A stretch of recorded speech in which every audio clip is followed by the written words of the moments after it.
Hey, it's Hannah with WTI.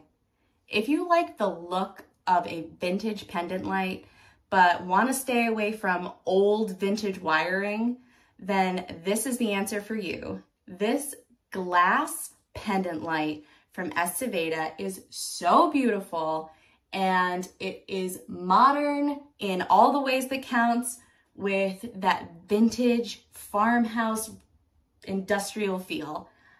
I am completely obsessed with this pendant light. I love this green glass, and it's in this beautiful lotus shape, and all the hardware is this gorgeous antique gold brass. I am so obsessed with this light.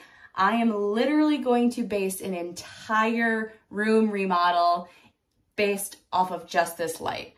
I've been looking for the inspiration to get my laundry room in order, and this is exactly what we needed.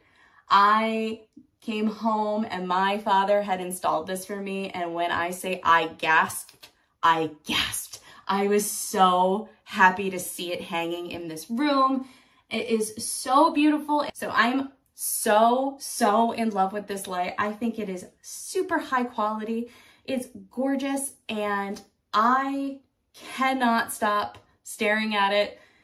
I think it is the perfect addition to my home, and I think that if you're looking for something like this, this is the perfect thing for you. But that's just my point of view.